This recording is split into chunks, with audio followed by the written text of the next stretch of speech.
In this series, and exclusive to this channel, I'll be taking you through the evidence in full that Lucy Letby gave to the court during her 10 days on the witness stand. The purpose behind this series is to give you, the viewer, a full and factual understanding of the evidence presented to Lucy Letby during her original trial. What you'll hear next is Lucy Letby's cross-examination in court. This took place at Manchester Crown Court and was conducted by Nicholas Johnson, KC. I'm going to move on to events that happened after the events concerning the children, and I'm going to tell you the headlines of the topics I'm going to deal with. All right? I'm going to start with the text that you sent and received that were in the post-indictment sequence of events, that's on the iPads. Then I'm going to go to the Gang of Four and your allegation that there was a conspiracy between 4 named doctors. I'm then going to deal with your searches for parents on Facebook, then to the circumstances in which you said you were isolated from your friends, and finally your arrest. All right? So that's the menu. You said in evidence that you found that you would not be going back to the neonatal unit the day before you were due to go back to work. Do you remember saying that? Yes. Did you receive some sort of communication telling you that there was an issue? Yes. And from whom was that communication received? Yvonne Griffiths, I think. Yvonne Griffiths? I think it was. Yes. All right. I'm going to ask with Mr. Murphy's help just to put up the sequence of events showing the post-indictment texts. The 26th, which is tile 1, shows that Sunday the 26th of June was a day off. That, of course, was the day after Child Q had collapsed. Yes. At this stage, you liked Dr. B, didn't you? I liked all of the doctors at that point, yes. But if we go to tile 4, for example, I like Dr. B. Yes. That's a reference to Dr. B. It is, yes. At tile 58, this was the evening of Monday the 27th. And this was a point at which you were worried about what was going on, isn't it? Yes. What did you think the issue was? I didn't know what the issue was. That's why I was asking if there was a problem. I had not been informed about what was happening. Yes. But what was you must have been trying to work out what might have been the problem. So what was going through your head? That potentially I'd done something wrong. In what sense? That I'd made a mistake. Tile 62 may help you. Does that help any more in... Yes, I was worried I was in trouble if I'd made a mistake. Yes. At tile 65, the timing seems to have been playing on your mind. Is that right? Yes, the time of the call, yes. Yes. Why did that specifically worry you? Because it was very late in the day to ring me to say don't come into work the night shift, and also it's out of hours for the management team as well. So you realised something unusual was going on, didn't you? I was concerned that something was wrong, yes. Yes, but unusual because management don't usually work at the time of day you receive the call. No, not after 5 o'clock, no. And the very fact that this was an issue being raised out of hours, so to speak, made you think that it might be something serious. Yes. This, of course, was all in the context of you having told us that Dr. Gibbs was making inquiries about the circumstances of Child Q's collapse in the immediate aftermath. Yes. Yes. You realised, didn't you, that there were serious concerns about you at this stage? No. No? No. Did you have a bit of a meltdown? I was upset about it, yes. I didn't know what was happening. There's a difference between being upset about something and having a meltdown, isn't there? I think that depends on how somebody perceives that word. Yes, I was upset about it, yes, and worried. So upset and worried is as high as you'd put it. I would class a meltdown as the same thing. I was very upset, yes, very upset. Well, I'm not.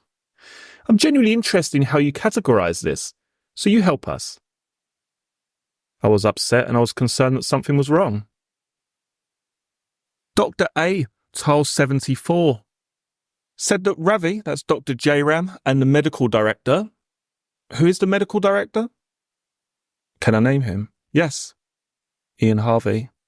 So is he the chief? Was he in charge of the whole hospital? Of the doctor's side, yes. The medical director, yes. They had met this morning and said they wouldn't accept child N back. Yes. Another child with whom you had had contact? Yes. Did that get you worried? No. That didn't get you worried? That the unit weren't accepting child N back? No. Let's look at 76, please. Were you having a meltdown? Yes. And you were very worried, weren't you, that this had gone all the way to the top?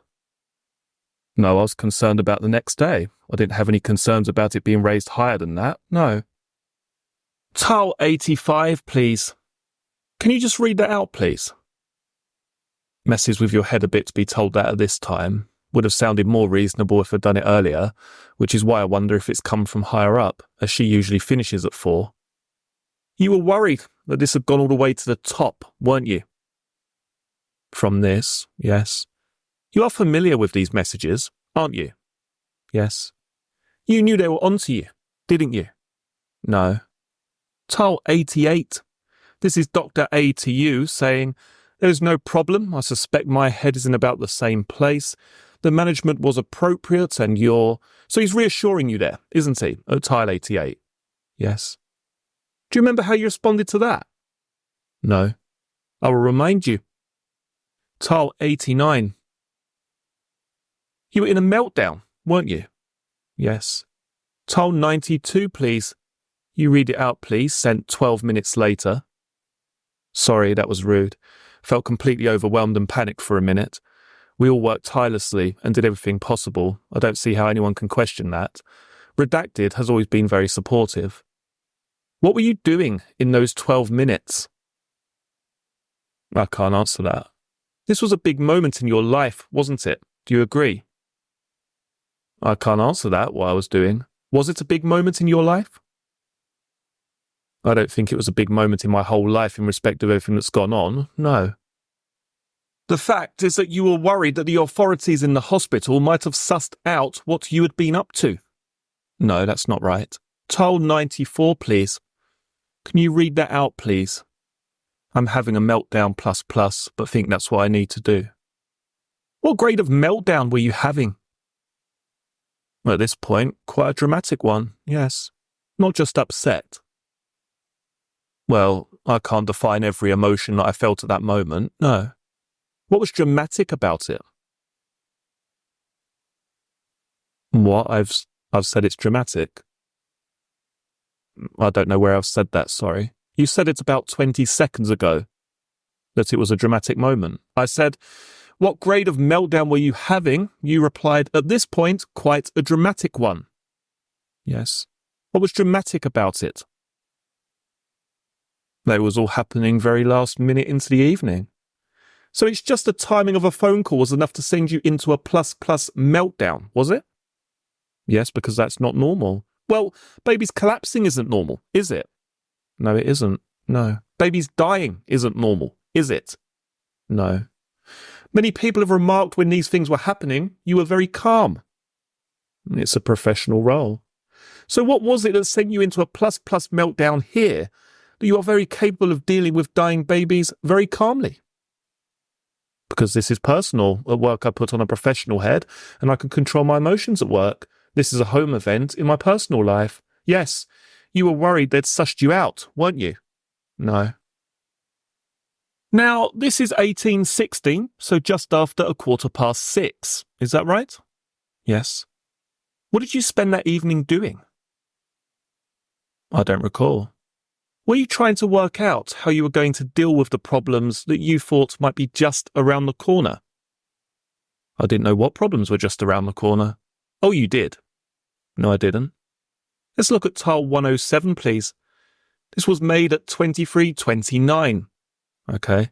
About 5 hours after your ++ meltdown. Yes, if that's the time, yes. You had your thinking cap on, didn't you? Yes. Yes. What were you thinking?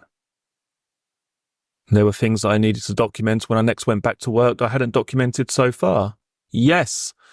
What was the purpose of these documents, please? They're the documents of the babies I've been caring for, which I hadn't completed yet. Yes. We're going to go to one now. It's a Datix form for the baby J.A., all right? But just before we go to it, I want to move forward in the sequence to tile 134. So this is Nurse E telling you that she'd been chatting to Dr. A. And Dr. A had told her about J's being changed, and I said it hadn't. And he told me about the open port. Yes. You will remember having given evidence about this and having told the jury that this was in relation to a clinical incident that you had witnessed. Yes. And there was a baby who, on his intravenous access, there'd been an uncapped port. Yes. At tile 137 you say, thank goodness I did a Datix. Is that right? Yes. And at 140, thought it was a massive infection risk and risk of air embolism. Yes. Let's go to the Datix form now, please. This is the Datix form for the child J.A. There we see that you made this report at 20:55 on June 30th, 2016. No, I believe the open date when I started the form is July 1st. I see, all right. So the incident is the 30th. From reading that, I would say yes.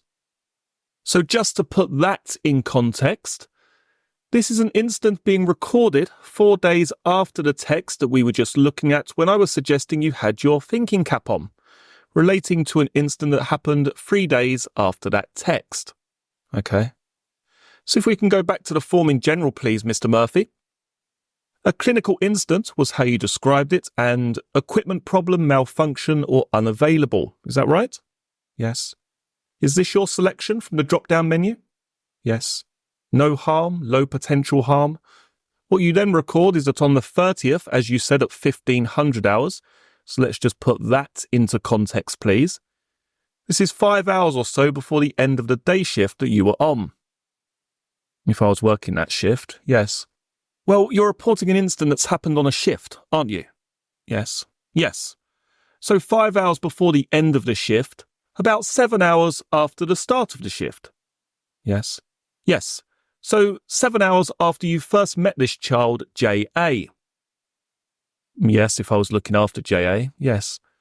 What you say is, upon administering IV medication via UVC, the port on one of the lumens was noted not to have a bung on the end and was therefore open. Yes.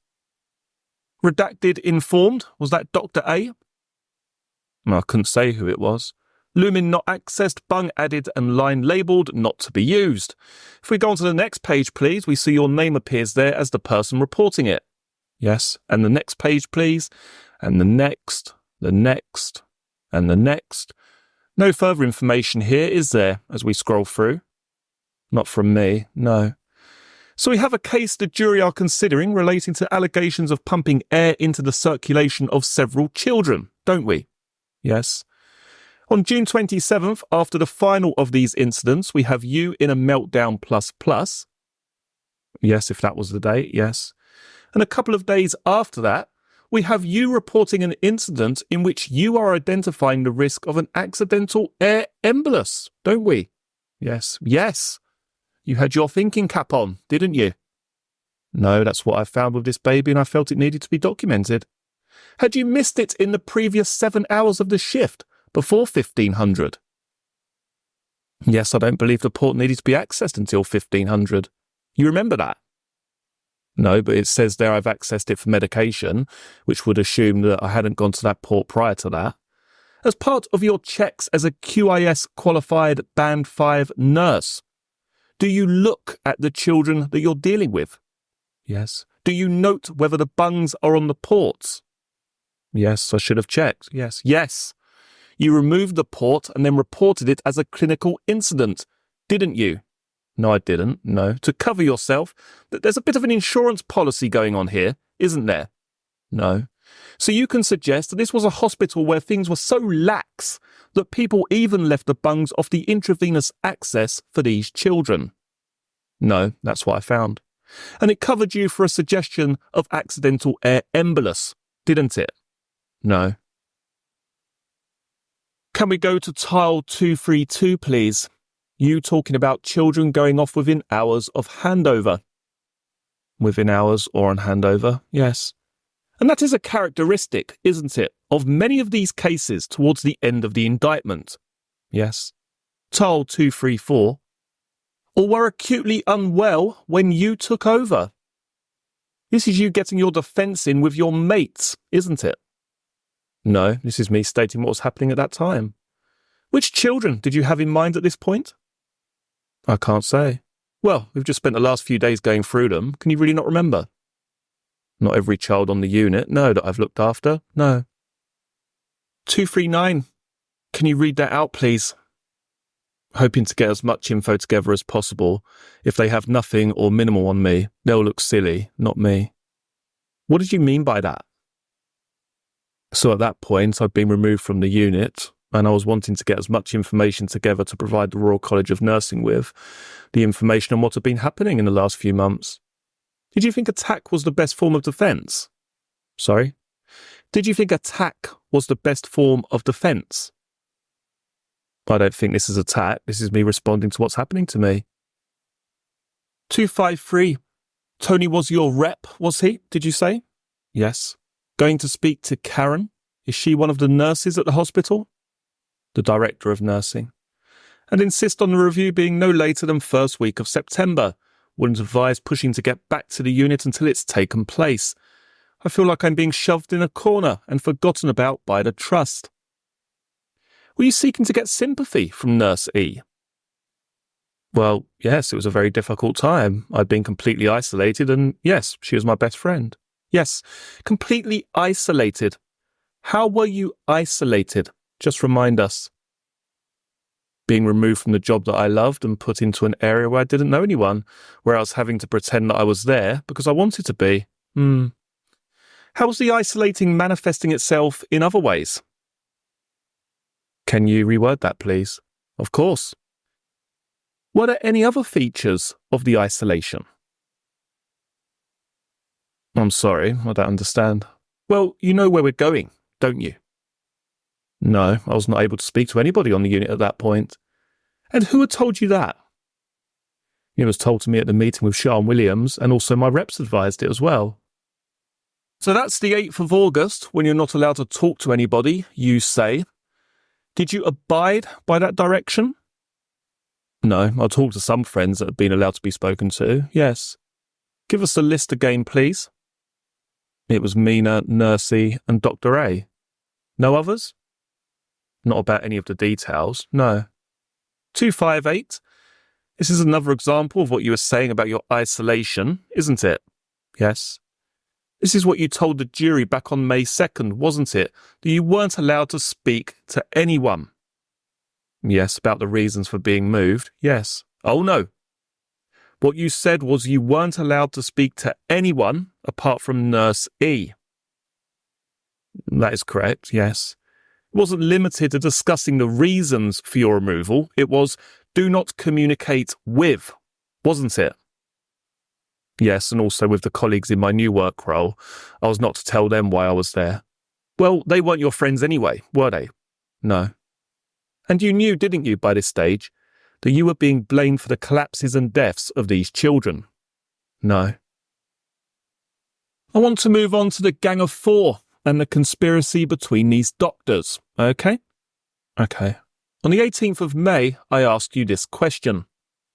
Are you suggesting that there is some sort of agreement between any of the medical staff who have given evidence in this case? Some sort of agreement to get you? You replied, in a consultant group, yes, I do believe that. I said, who's in the conspiracy group then? And you replied, which individuals? I said, oh yes. And you replied, I believe Ravi Jairam, Stephen Breary, Dr. B, and John Gibbs. I replied, so the Gang of Four.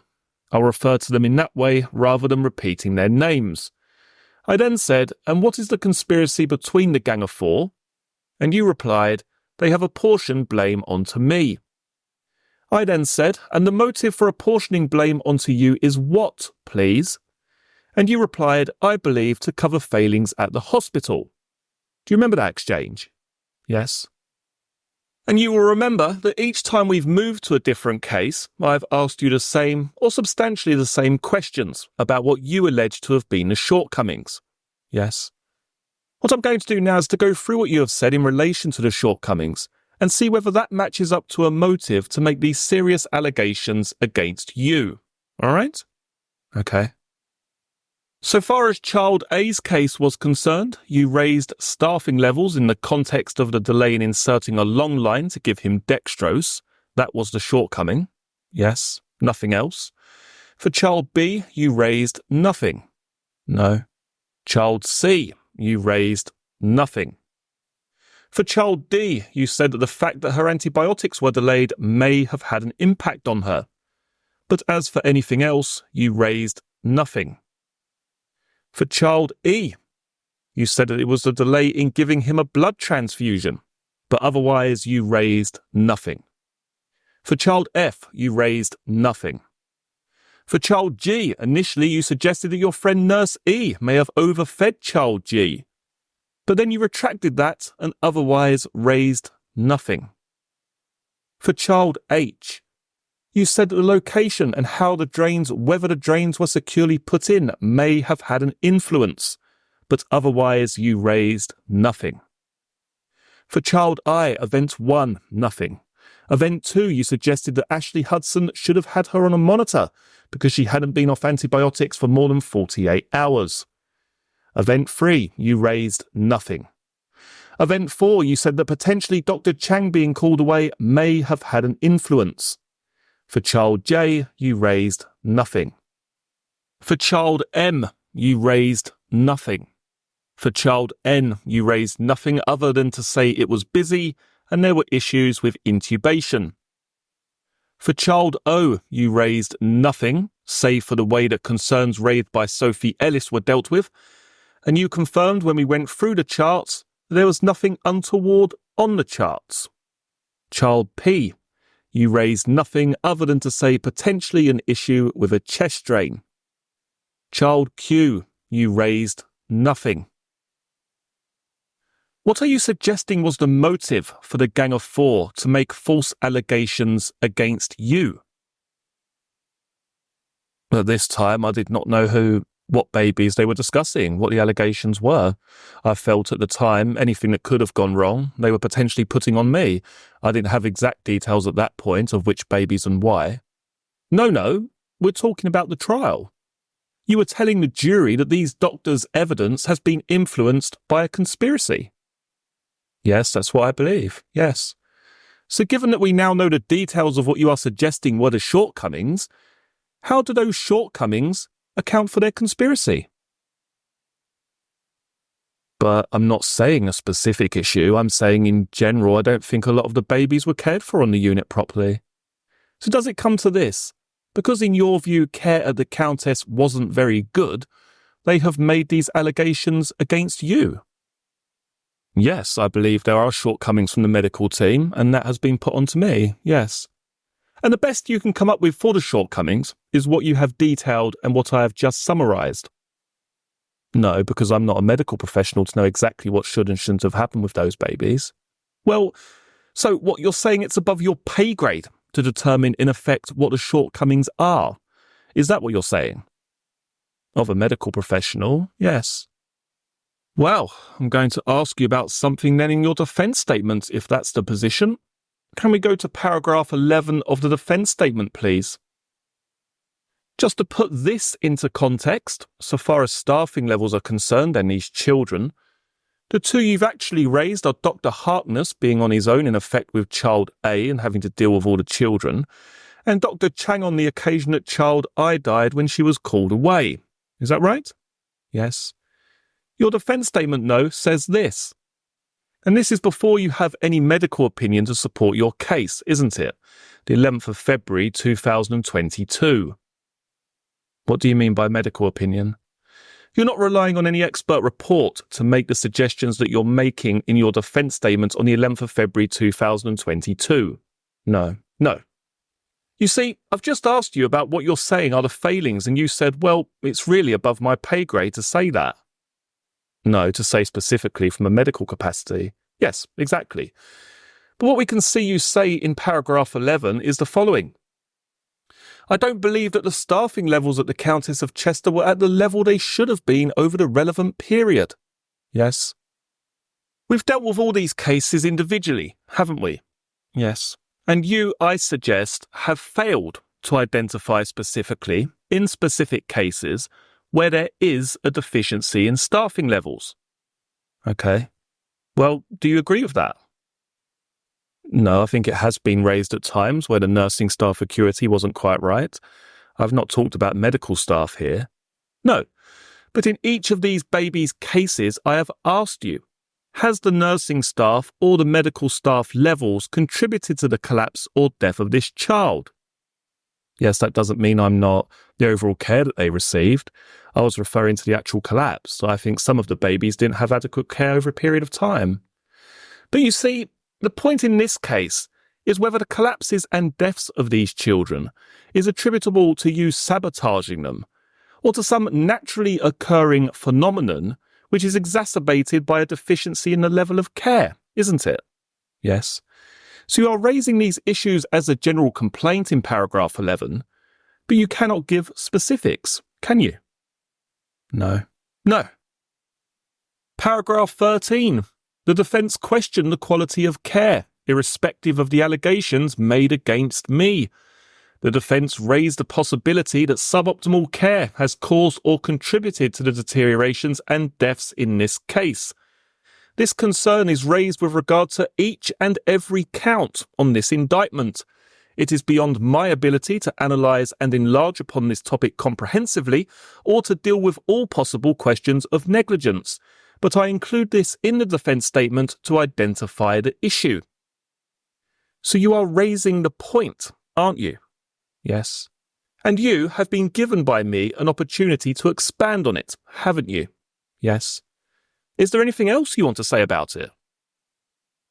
No. I'll move on to the parents, please. On June 25th, 2015, 21:50, you search for the mother of child A and B. 1 minute later at 21:51, you search for the mother of child D and for the father of child D, the parents of the baby who you don't remember. What was the connection in your mind between those three people? That they're babies that have died or been seriously unwell. On the 5th of October at 2015, a Monday at 01:16, you search for the mother of child I. A minute later for the father of child E and F. A minute after that, the mother of child H. What did they have in common? Again, they're babies that had significant things happen to them and were on my mind. All at the same time. Yes, as well as possibly other families as well, yes. You weren't searching for them though, were you? I don't know, I haven't got the information in front of me. Why didn't you give that answer to the police? Which answer? That these were babies who had died or been seriously unwell and they were on my mind. Because I couldn't recall why I'd looked at some of them. Is that a true answer? Yes. You were checking up on your victims, weren't you? No, I look at a variety of parents and people. On October 5th, child I was still a patient at the Countess of Chester. So why is child I's mother in the same group as the father of child E and F and the mother of child H? I can't say that they're in a group, but they're on my mind at that time. They are in a group, aren't they? Because they're searched for at 1:16, 1:17 and 1:18. Yes, there's nothing else around that time either. But yes, they're on my mind. I'm not interested in anybody but the children in this case, all right? You are a killer who was looking at your victims, aren't you? No. On the 5th of November, a Thursday, 23:40, searching for the mother of child E and F. 23:41, the mother of child G. 23:44, the mother of child I. How do you spell the mother of child G's name? I'm not sure right now. Come on, you've got a very good memory. How do you spell it? It's an unusual name, isn't it? Yes. Isn't it? Yes. How do you spell it? I think it's TH. O O I N D? No. You were reading it off a handover sheet, weren't you? No. 7 handover sheets there with the name. Yes. That's your memory refreshing document or documents, isn't it? No. What did the mother of child E and F, the mother of child G, and the mother of child I have in common? They're babies that were on my mind. Why were they all on your mind at the same time? I can't answer that. Sometimes a lot of babies and families are on my mind. Because you had either killed them or tried to kill them, hadn't you? No. The mother of child G and the mother of child E and F were on your mind again at 21:34 and 21:37 on November 14th. Any particular reason there? No. 17th of December, 22:46, the mother of child J. 22:48, the father of child J. 23:27, the mother of child E and F. What's the connection? They're on my mind at that time. On December 25th, Christmas Day, you search for the mother of child E and F. Any particular reason that the mother of child E and F was on your mind yet again? No, just I often thought of the mother of child E and F. She was the person that caught you in the act, wasn't she? No. A good reason to remember her, isn't it? No, we had a good relationship at the time. On June 23rd, 2017, on the anniversary of their birth, you search for the children O, P, and R. Yes. Why did you write the note to all 3 of the lads? I can't recall. They're triplets, so... Yes, but 2 of them were dead, child O and P. The third, child R, was still alive. Okay, I don't recall how I've directed the note to them. On May 2nd this year, you were asked by your counsel about the circumstances surrounding your suspension from the neonatal unit. Do you remember? Yes. And you told the jury that you just changed as a person. Your mental health deteriorated and you felt very isolated. And these are your words. I felt very isolated from my friends and family on the unit. Yes. You went on to say, we were a very supportive unit. Regardless of whether we were personal friends, we were a very supportive nursing team. Do you remember that? Yes. You don't want to change that, do you? No. At the time, the hospital advised me not to communicate with anybody on the unit and to sort of go with the pretense that it was a voluntary secondment. And it was identified at the time that there were 2 or 3 friends that I would be able to speak to. But otherwise, I was not to have contact. Not to have contact with anyone on the unit. That's what you said, isn't it? Yes. Was it true? Yes. Did you abide by that direction? Yes. So you didn't have contact with anyone but the people who you were told you could have contact with? At that very beginning part, yes, it did change as time went on. Ah, well, you didn't tell us about that. You were given a document this morning, weren't you? Yes. What's in the document? My social life. Your social life. Where did the document come from? You've made it. Yes, it's come from the prosecution, hasn't it? Yes. And it was given to you this morning before we started. Yes. And you have read it, haven't you? Yes. And you know that it disproves everything you said about your contact with your friends, doesn't it? I disagree. No. You disagree?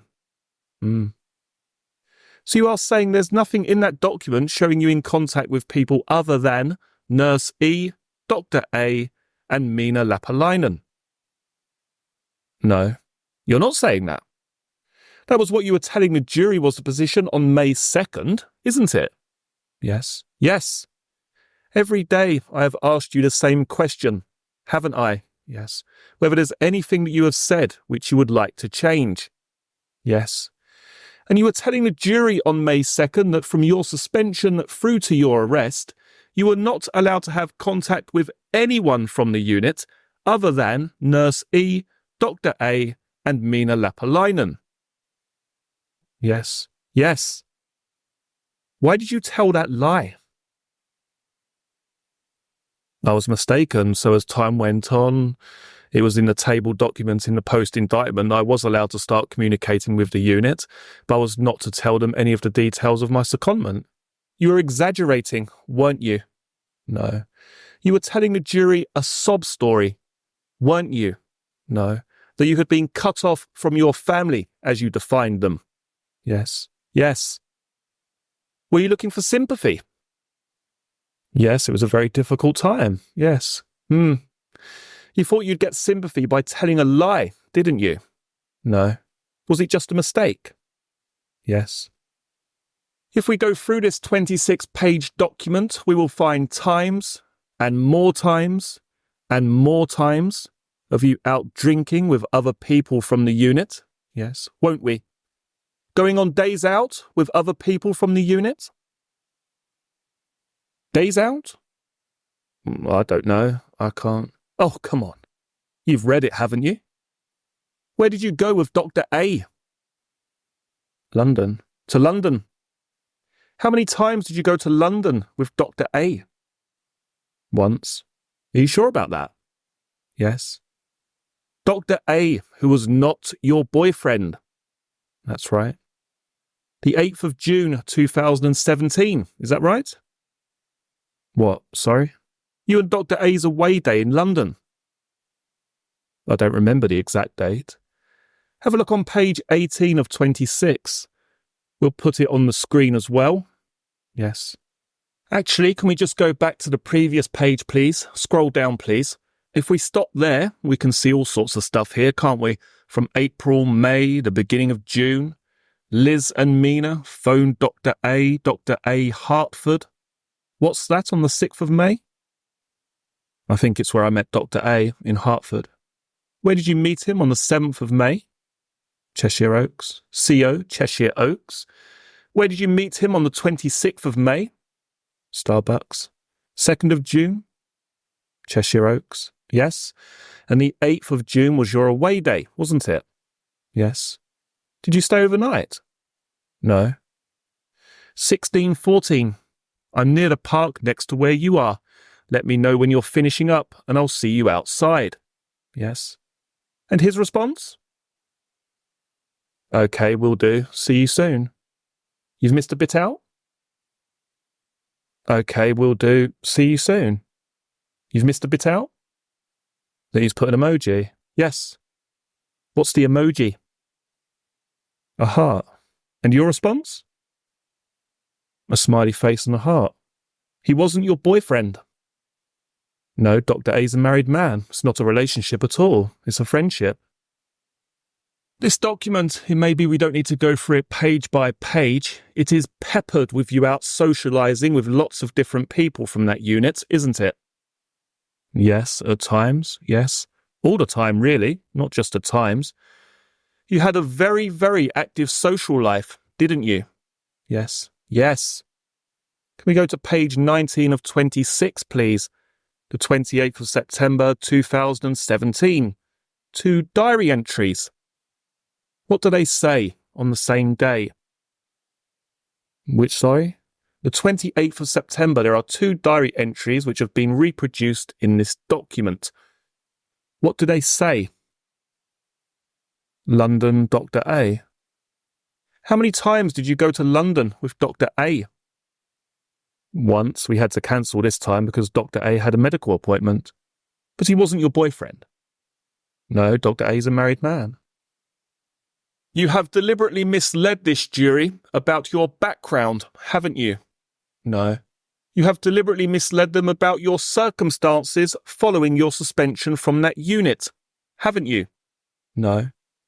And you have also deliberately misled them about the circumstances of your arrest, haven't you? No. Well, just remind us about what happened when you were arrested. What do you mean? You really don't remember? You want me to describe how I was arrested? Yes, how awful it was and why it was so awful. I've already explained that once. Yes, well, it's a long time ago, and I'd like you to remind us, please. They knocked at my door at 6 o'clock in the morning, and they arrested me. And how were you dressed when you left the house?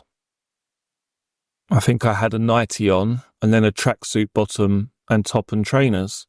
Oh, but you told the jury you were taken away in your nightwear, in your pyjamas, I think was how you put it. Yes. You were taken away in a blue Lee Cooper leisure suit, weren't you? I don't recall exactly. I just know I had a nightie on. Do you want me to show you a video of it? No. Well, I'll ask you again. You were taken away in a blue Lee Cooper leisure suit, weren't you? Yes. On the 10th of June, 2019, when you answered the door, you answered in your nightie. No, I didn't answer the door in 2019. Oh, you've got a very clear memory of this then, haven't you? Yes, I remember this through the arrests, yes. When the police came face to face with you, you had a nightie on, didn't you? In 2019? Yes. I had my pyjamas on, yes. No, you had a nightie on. Okay. Do you want to see a video? No. Do you remember having a nightie on? I can't recall specifically which night. I was in bed. Do you remember what you left the house wearing? No. I know I was able to get dressed, and I think I took a dressing gown as well. You put your blue Lee Cooper leisure suit on again, didn't you? Yes. Then you asked them to let you put your dressing gown on over the Lee Cooper leisure suit, didn't you? Yes. So you weren't taken away in your pyjamas, were you? No. And you remember this, don't you? Yes. Why did you lie to the jury about it? I don't know. You don't know? What advantage were you looking for by telling the jury that you were taken away by the police in your pyjamas? What benefit was there? Because that's what happened on the first time. That was how quickly everything happened. No. On the first time, you were taken away in your blue Lee Cooper. Do you want to watch the video? You are a very calculating woman, aren't you, Lucy Letby? No. You tell lies deliberately, don't you? No. And the reason you tell lies is to try to get sympathy from people, isn't it? No. You try to get attention from people, don't you? No. In killing these children, you got quite a lot of attention, didn't you? I didn't kill the children.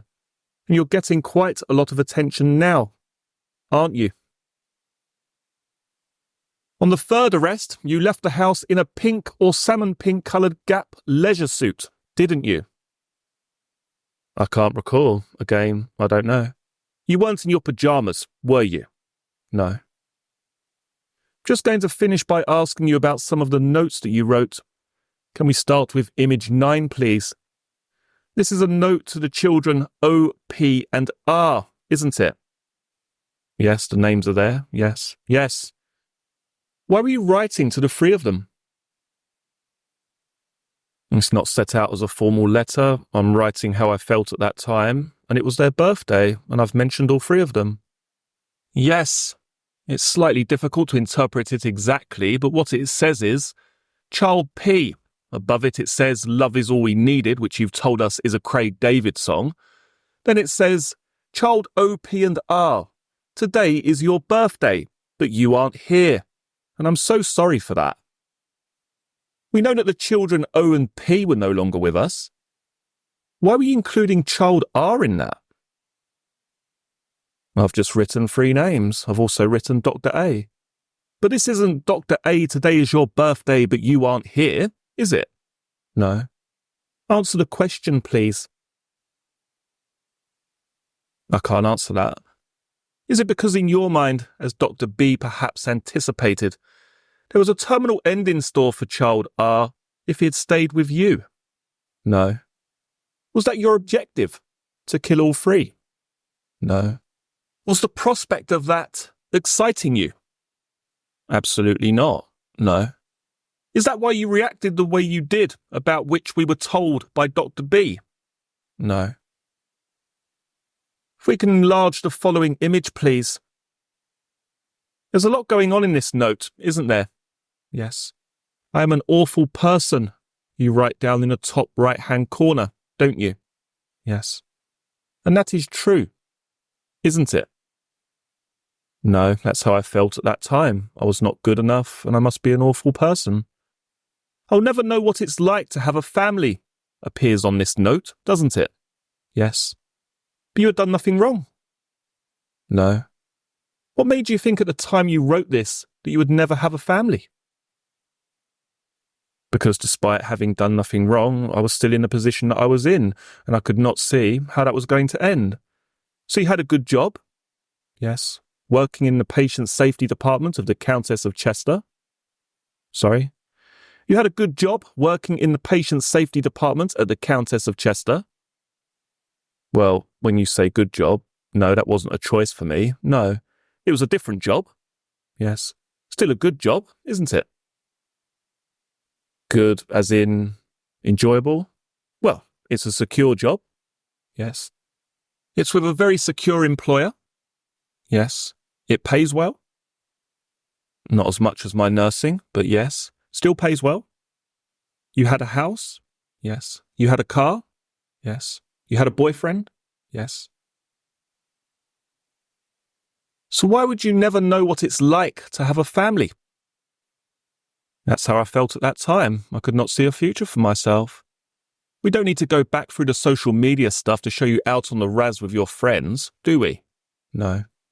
You were having a good time, weren't you? Yes, there were times in those years that I did have good times, yes. Drinking fizz, going to the races. Yes, yes. You felt like this because you knew that you had killed and grievously injured these children. No. And that is the truth, isn't it? No, it's not the truth. You are a murderer. No, I'm not. You have murdered many children. I've never murdered a child or harmed any of them. I have nothing further. Thank you.